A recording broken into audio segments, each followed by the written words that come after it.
Bună ziua, frumoși mei pești! Bine ați venit, dragii mei! Astăzi facem etalarea despre provocarea și surpriza lunii august pentru voi, toți cei care aveți soare, lună, ascendent sau Venus în pești. Vom începe ca întotdeauna cu provocarea și apoi vom scoate cu celelalte de cărți surpriza lunii, da? O vom lăsa să iasă singură, ca întotdeauna, această provocare și să vedem. Trecem la treabă. Provocarea lunii august pentru peștii mei frumoși. Ok, avem două cărți care s-au întors. Wow! Foarte interesant. Pași de bâte și împăratul. Ești provocat să fii în același timp copil, dar da, în același timp. Copil și adult. Să știi când să te comporți ca un copil curios, să nu-ți lipsească. E ca și cum copilul interior trebuie să existe întotdeauna în tine.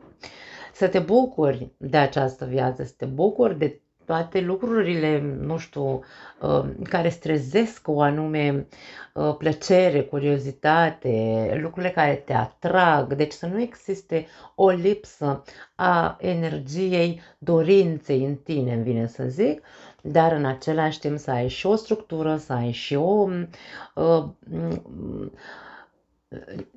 un stâlp, să existe stâlpul de structură, disciplină, seriozitate, în momentul în care trebuie să fii adult, în momentul în care trebuie să fii copil, fii un copil jucăuș. Foarte frumos, îmi place ce văd. Sunteți provocați să fiți un 2 în 1, voi știți să fiți un 2 în 1 pentru că sunteți un semn dual. Practicați acest lucru. E un fel de universul vă pune, hai să spunem așa, aruncă zarurile cu voi și vă pune la probă sau, vă provoacă. Eu cred că e o provocare frumoasă pentru voi. Îmi place. Foarte interesant. Hai să vedem ce iese în continuare. Ce te poate ajuta? Rege de spade. Rațiunea nu trebuie să lipsească în viața ta. 4 de bâte, 7 de monede și magicianul. Dragii mei, voi aveți aici niște energii extraordinar de frumoase care vin în ajutorul vostru, să spunem așa, ca să vă susțină să integrați energiile astea în viața voastră. În primul și în primul rând, primul ajutor pe care îl avem este din partea acestei energii a regelui de spade, în care, cum am spus mai devreme, este rațiunea noastră, mintea trebuie să fie clară, adică tu, în momentul în care hai să spunem așa, ești în extrema copilărească sau a copilului, în care vrei să simți, vrei să experimentezi, vrei să acționezi, vrei să fii curios, nu trebuie să lipsească mintea, nu trebuie să lipsească coerența faptelor tale. Da? Nu te poți comporta ca un copil în momentele în care trebuie să fii adult. De-aia spun că dacă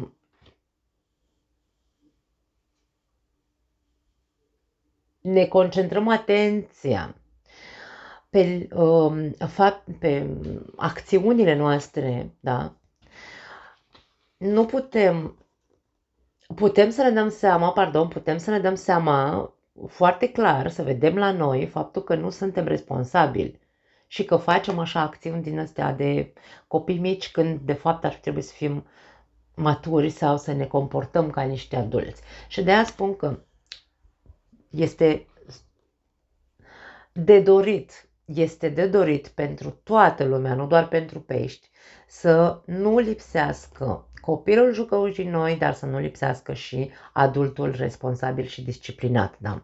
Este vorba despre asta aici. Și mintea noastră joacă un rol foarte important, pentru că noi știm când suntem responsabili și când nu suntem responsabili. 4 de bâte este o carte a armoniei, armoniei interioare, a plăcerii, a optimismului, hai să spunem așa, um, sărbătoririi, a fiestă, nu? Că acum eu cred că și în românește se înțelege că se mai uită lumea la o telenovelă și știe că fiestă înseamnă a sărbători.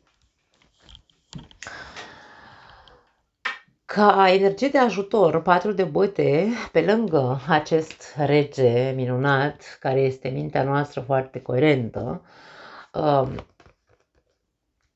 când mintea este coerentă și armonioasă și optimistă și centrată pe construcție, pentru că 4 de bâte, numărul 4 în tarot reprezintă și împăratul este numărul 4, reprezintă bază, da?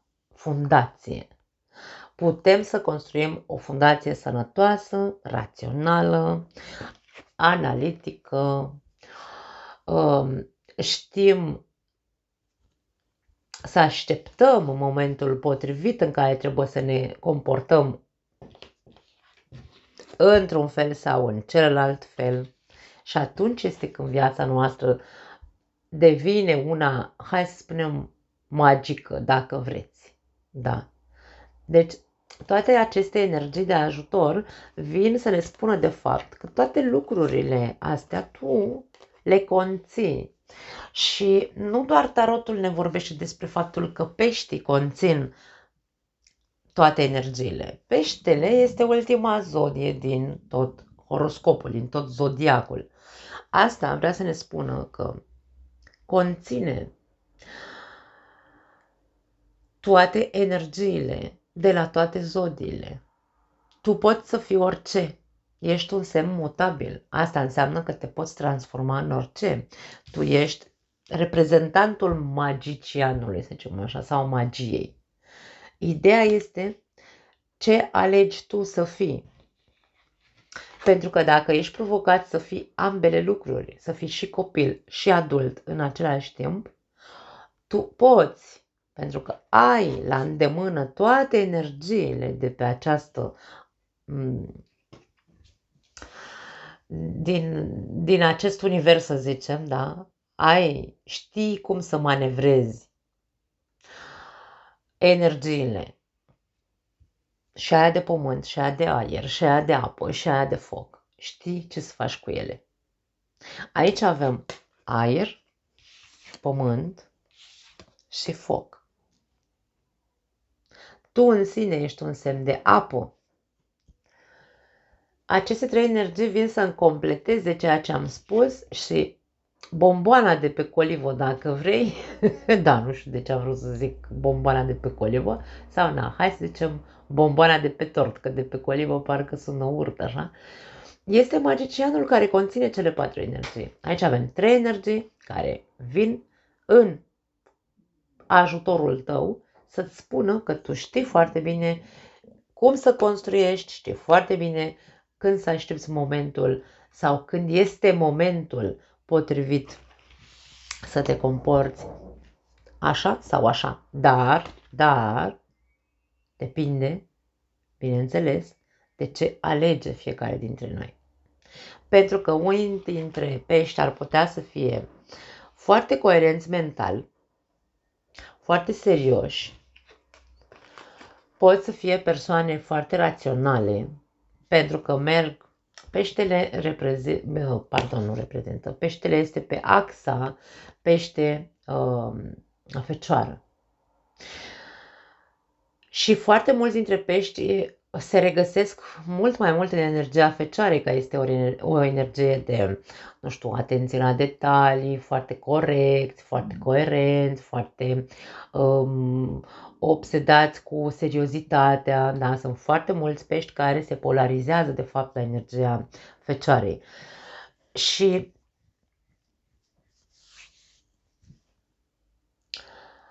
dacă tu știi, te cunoști pe tine foarte bine și știi că ai momente în care te polarizezi și ești foarte serios și nu da? Ești foarte serios și nu mai ești jucăuș, trebuie să-ți dea de gândit faptul că e momentul să te analizezi. În momentele în care ești foarte, foarte serios, analizează-te și introdu în cercul tău de prieteni, de persoane, în jurul tău, da? Introdu o atmosferă de voie bună. Introdu o atmosferă, dă-ți voie, da? Să fii cel care armonizează sau se armonizează, cel care știe că are dorințe de copil, să zicem așa. Nu știu dacă se înțelege ce vreau să spun, dar eu cred că da.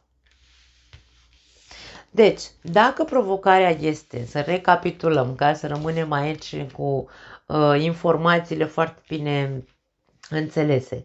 Dacă tu ești provocat să fii și copil și adult în același timp, nu doar în luna august, atenție, da? Asta este un fel de bază. Ar trebui să fim conștienți că nu trebuie să dispară din noi, indiferent de vârsta noastră, da? Chiar dacă tu ai 60 de ani aici, nu are importanță.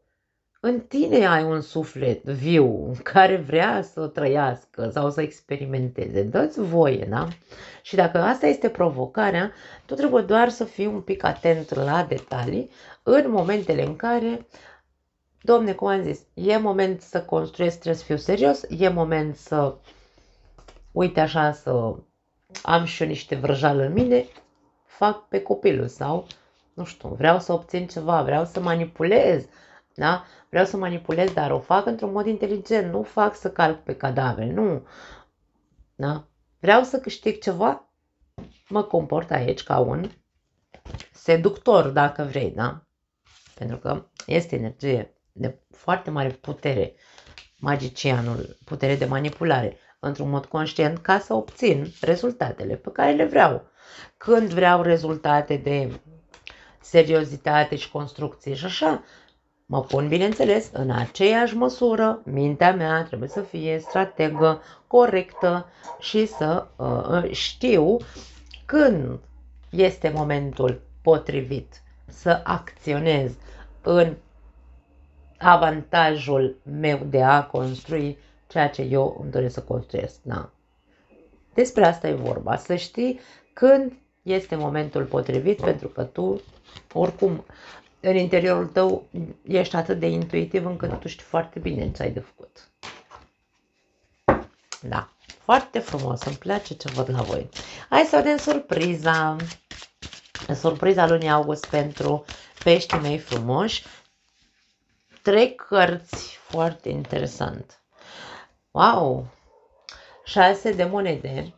Regina de bâte și soarele. Surpriza pentru unii dintre voi poate fi, dragii mei, un fel de, hai să spunem așa, poate fi o împăcare cu cineva. O femeie, poate fi o prietenă, poate fi partenera de viață în cazul în care ați avut divergențe, poate fi împăcarea cu tine însuți, eliberând anumite aspecte care nu-ți plăceau la tine, de exemplu, da? Pentru că regina de bâte este reprezentanta încrederii în propria noastră persoană. Este reprezentanta persoanei care, este energia persoanei care își cunoaște foarte bine valoarea, este foarte exuberantă, se acceptă pe ea așa cum este, știe că nu are de ce să cerșească absolut nimic. Deci aici este vorba despre mă împac cu mine însumi, eliberându-mi sau eliberându-mă de anumite aspecte pe care probabil înainte nu le făceam, nu erau tocmai ok. Dacă ai avut momente în care ai fost tu cel care a cerșit, să zicem așa, acum te eliberezi de acea cerșală. Da? Într-un mod, mie vine să spun conștient. Nu cred că e o surpriză pentru tine. Cred că tu ai făcut-o într-un mod conștient, ai muncit cu tine ca să te împuternicești. Nu cred că ți s-a dat așa, hai pește, ia și tu niște împuternicire, nu. Pentru alții dintre voi, surpriza ar putea să vină pe partea unei alte persoane care, după cum am zis, să vă împăcați. Da? Aici există un acord între voi, un pact, să-l numim așa. Ceea ce pare că pentru unii dintre voi reprezintă poate dorința pe care ați avut-o dintotdeauna, să vă împăcați cu acea persoană. Da? Poate fi. Hai să vedem cu ce vine acompaniată această surpriză.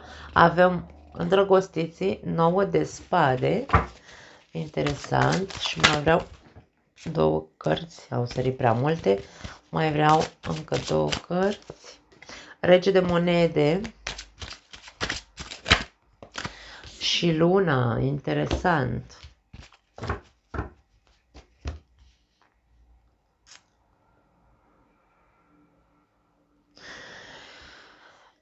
Este foarte vizibil, să spunem așa, că într-adevăr unii dintre voi aici, surpriza vine pe parte emoțională, pe parte de relație, mă refer, o conexiune pe care tu ai avut-o cu cineva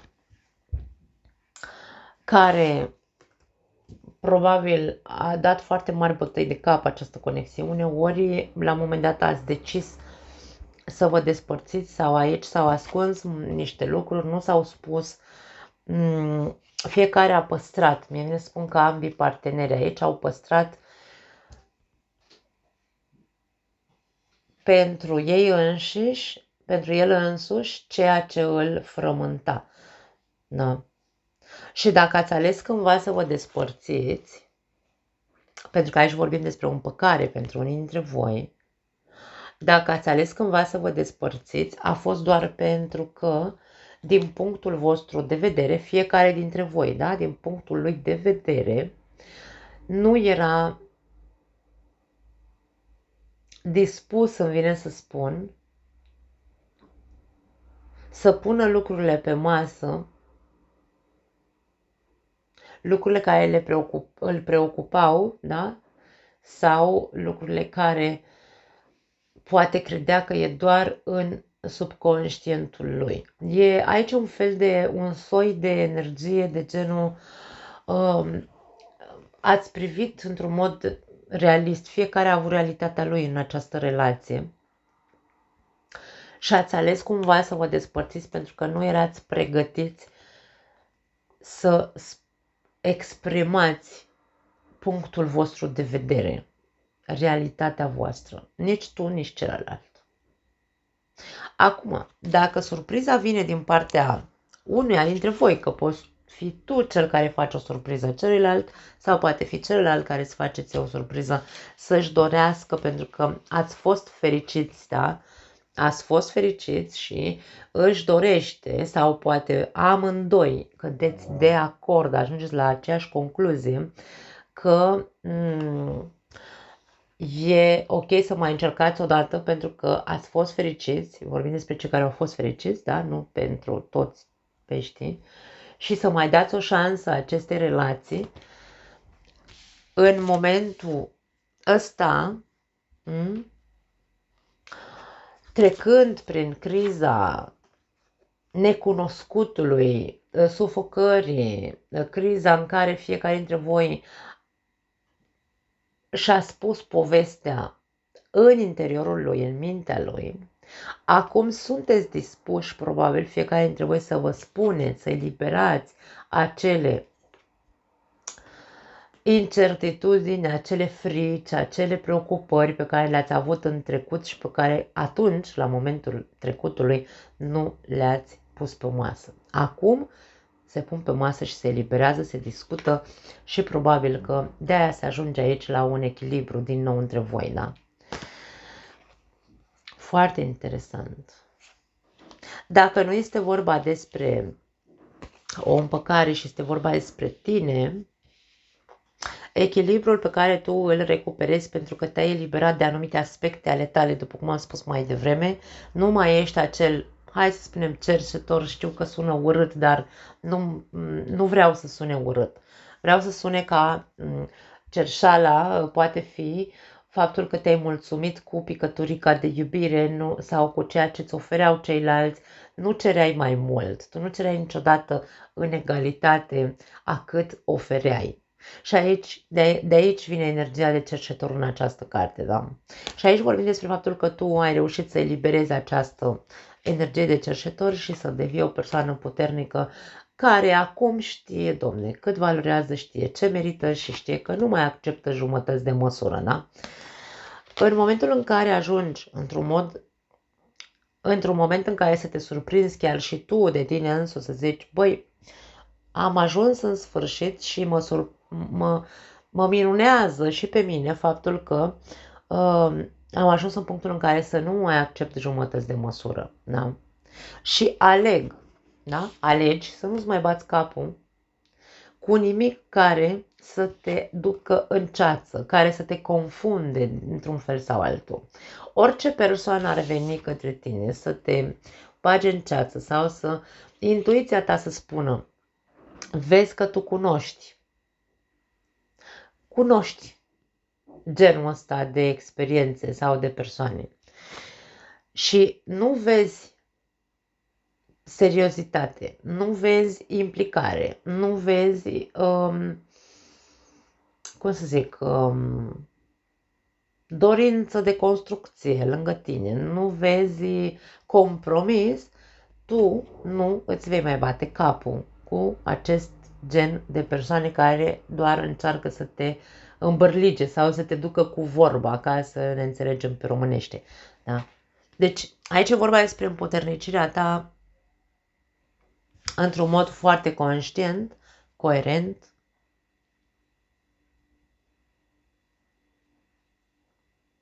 și faptul că vei alege cu bună știință să nu-ți mai bați capul cu persoanele care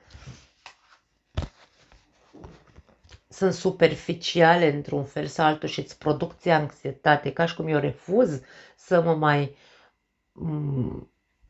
dau eu peste cap, să nu mai dorm eu noaptea din cauza ălora care nu-și asumă, de exemplu, o relație, ca să fim cu exemplu cât mai clar, da? Tu vei vrea doar persoane care demonstrează, nu care vin să-ți șoptească la ureche minciunele sau superficialități. Foarte frumos, îmi place ce văd. Nu mai am nimic altceva, dragii mei, pentru voi. Vă pup cu mare drag, ne vedem data viitoare. Ciao!